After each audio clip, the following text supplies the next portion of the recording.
안녕하세요, 텀입니다. 추억의 괴담콜 라디오 첫 번째 이야기.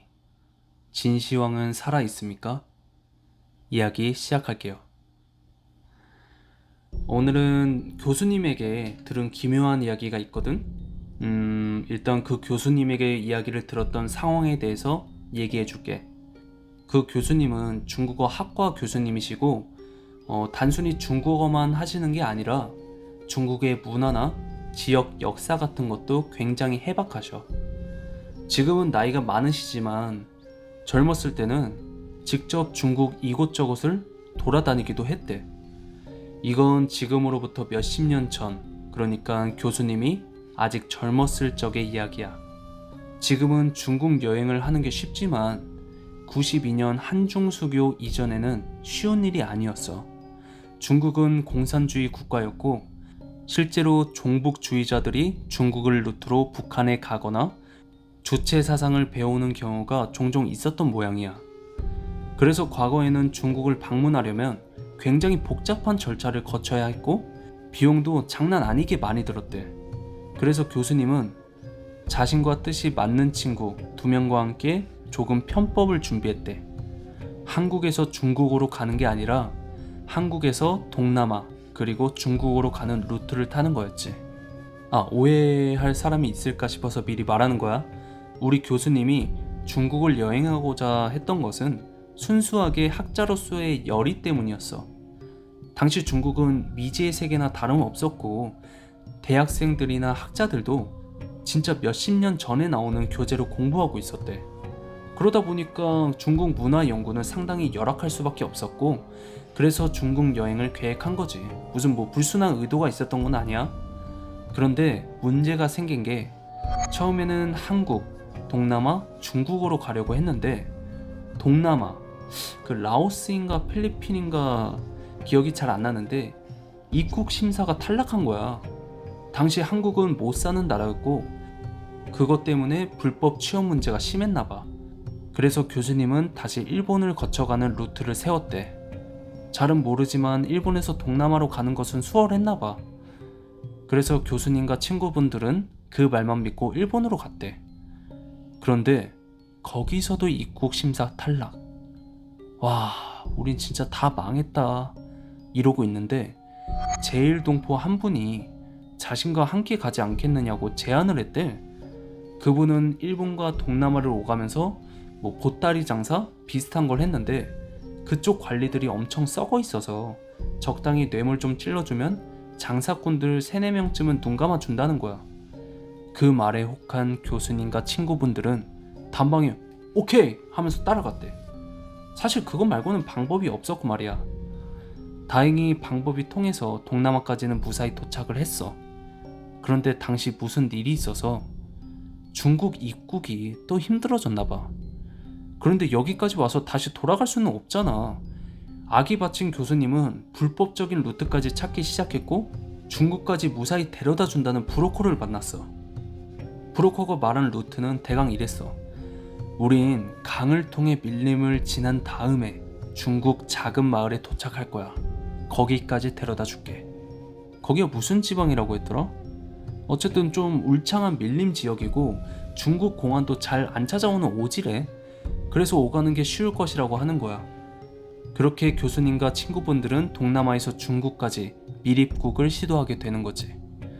브로커는 트럭과 지게차를 번갈아 타고 가는데 처음에는 자신을 일본의 가전제품 같은 것을 들고 가는 상인이라고 소개했대. 알다시피 공산주의 국가인 중국은 외부 고가 사치품이 굉장히 민감하거든. 하지만 상류층은 알게 모르게 그런 사치품을 모으는 것을 즐긴다고 하더라고. 그래서 그게 상당히 돈벌이가 된다고 하시더라고. 교수님과 친구분들은 그 말만 믿고 따라갔지. 그런데 동행한 지 한 4일쯤 되었을 때 정말 우연히 짐을 뒤지다가 그 사람이 뭘 밀수하는지 발견했대. 그건 다름 아닌 마약이었어. 일본의 전자제품을 밀수한다는 것은 순뻥이었던 거지. 모르는 사람이 있을까 말하자면 중국은 마약에 굉장히 민감해. 아편 전쟁 이후로 마약은 가지고만 있어도 외국인 내국인 할 것 없이 그냥 사형이야. 이쯤 되자 교수님과 친구분들은 슬슬 불안해지기 시작했대. 만약 잘못 걸리면 자기들도 끌려가서 그 즉시 사형인데다가 그 브로커라는 사람 총도 가지고 있었거든.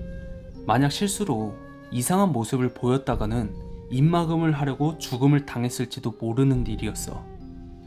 그래서 일단 이 사람에게 도망치자는 계획을 세웠지. 마침 밀림을 지나고 있었는데 사람도 잘 안 다녀서 어디 멀리 숨어버리면 못 쫓아올 거라고 생각했거든. 그래서 새벽에 자고 있을 틈을 봐서 그냥 앞도 안 보고 숲으로 도망쳤대. 그런데 그때 교수님이랑 친구분들이 살고자 하는 욕구가 너무 커서 진짜 앞만 보고 도망치다 보니 길을 잃어버렸대. 농담이 아니라 정신을 차리고 보니까 숲 한복판이었던 거야.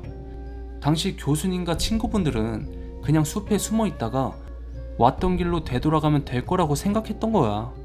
하지만 오지 밀림이 그리 쉬운 곳이 아니었어. 그렇게 헤매고 헤매다가 우연히 강을 발견했지. 강 근처에는 보통 마을 사람들이 몰려 사니까 일단 강을 좀 따라가 보자 하고는 무작정 강만 따라서 갔어. 당시 교수님과 친구분들은 먹을 만한 게 전혀 없었거든. 근데 다행히 근처가 밀림이라 나무 열매라던가 물고기나 가재가 있어서 그럭저럭 배는 채울 수 있었대. 그런데 문제가 바로 물이었어. 중국은 물이 굉장히 좋지 않아.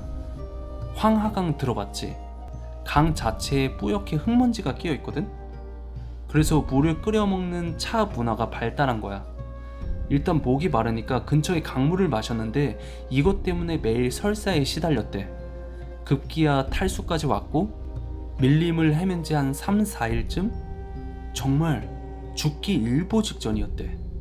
그런데 운이 좋은 것인지 강을 한참 따라가던 중에 저 멀리 아이들이 빨가벗고 노는 게 보였대.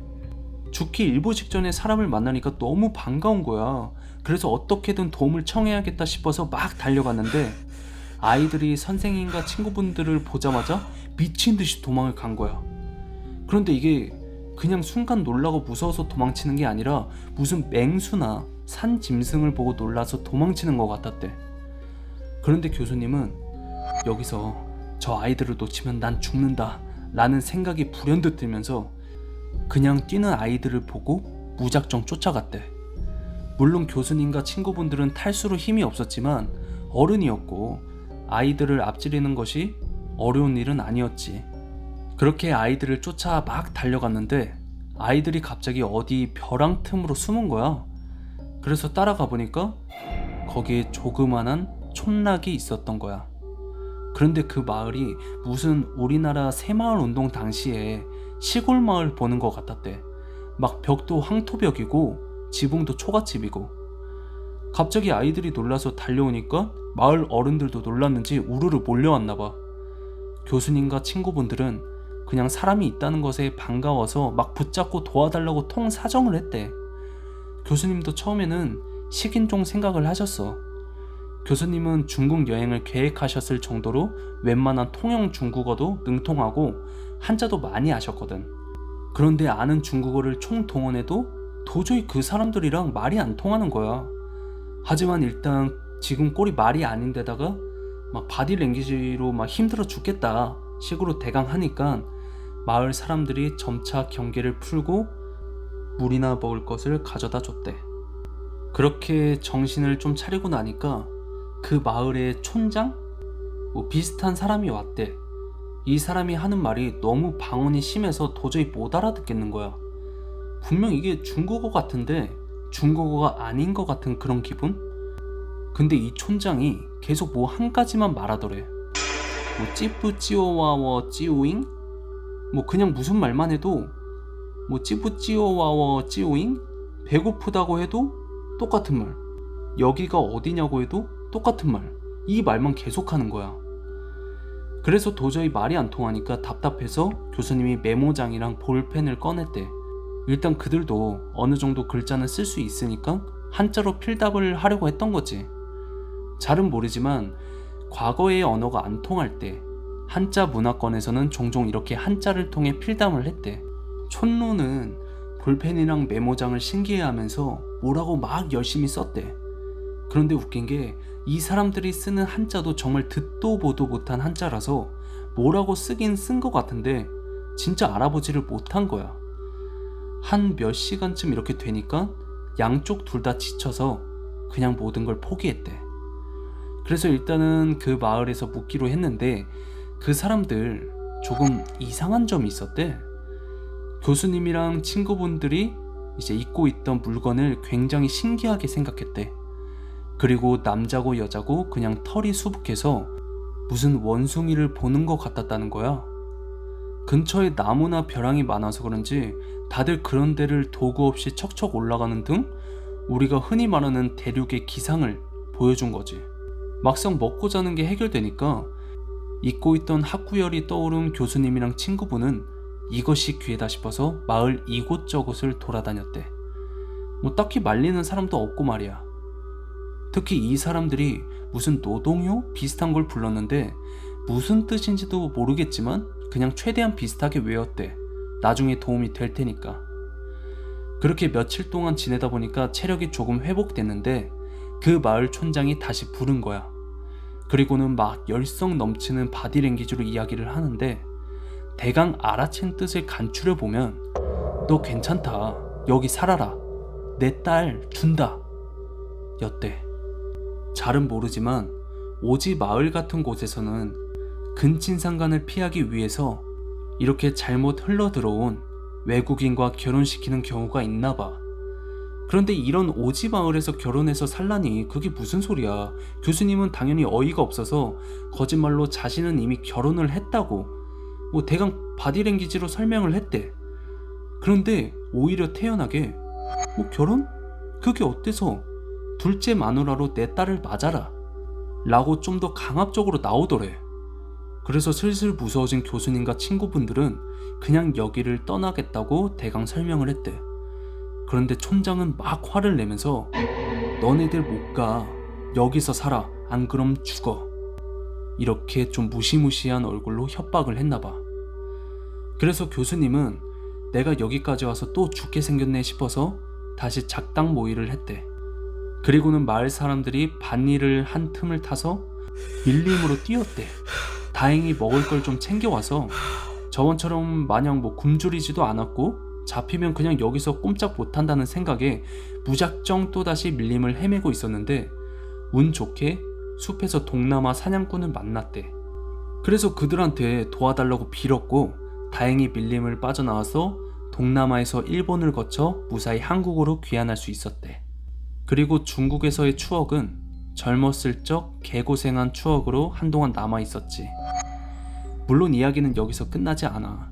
중국 소수 민족에게는 외부에서 손님이 오면 자신의 딸이나 아내를 빌려주는 일도 있었고 만약 그것을 거절하면 자신을 모독한다고 생각해서 칼부림이 나는 일도 있었던 모양이야. 그 후로 교수님은 학자 활동을 하면서 몇 번인가 중국을 더 방문했대.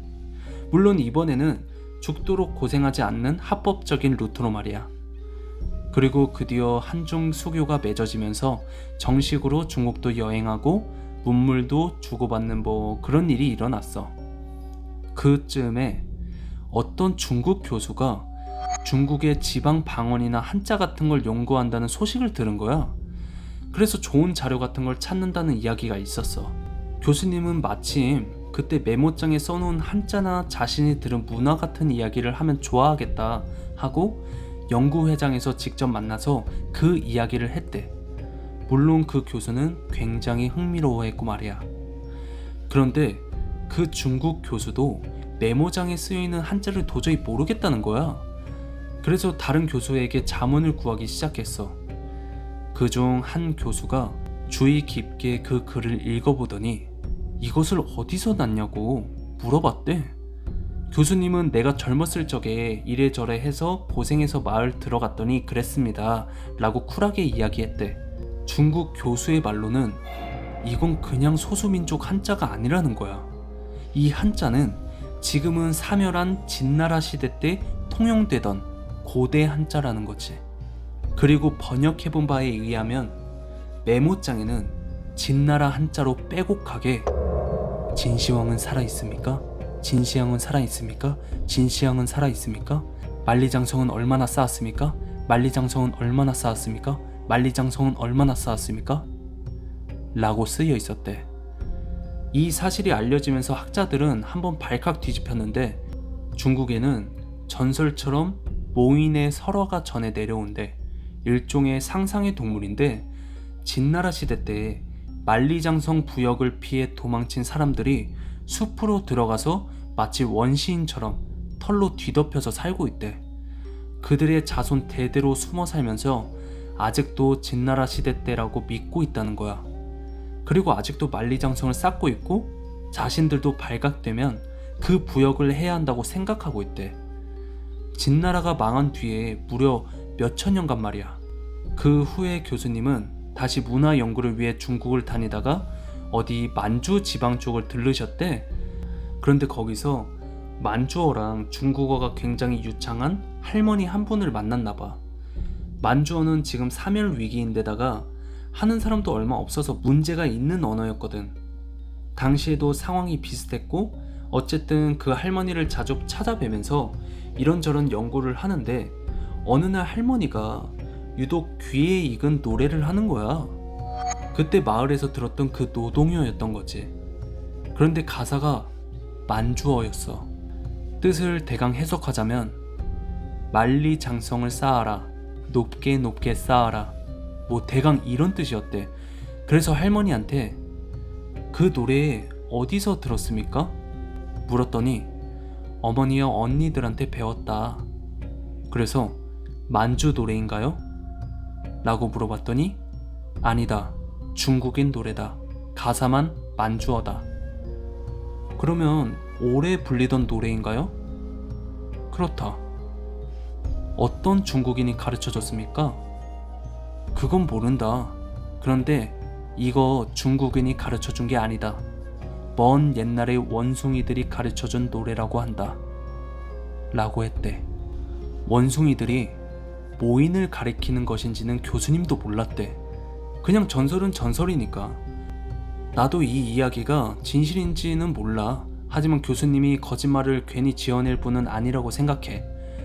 그리고 거리를 따지는 사람이 있는데 난 오히려 그렇기 때문에 그들이 그런 모습으로 남아있던 게 아닐까 싶어. 만약 근처에 있었다면 진나라가 망한 뒤에 자연스럽게 그들도 중국 대륙에 섞여 들어갔겠지. 하지만 노역을 피해 최대한 멀리 도망치다 보니까 그런 오지 숲속까지 찾아들게 되고 그렇게 오랜 시간 동안 외부와 격리된 채 그런 모습으로 아직까지 살고 있는 것인지도 모르지. 일단 이 이야기는 여기까지가 끝이고, 하지만 한 번쯤 생각해봐. 아직도 드넓은 중국 대륙 어딘가에는 지금도 진시황이 살아있고 만리장성을 쌓고 있는 중이라고 믿는 사람들이 살고 있을지도 몰라. 그들에게 있어 만리장성 노역은 몇천 년간 이어지고 있겠지. 어쩌면 앞으로도 계속해서 말이야.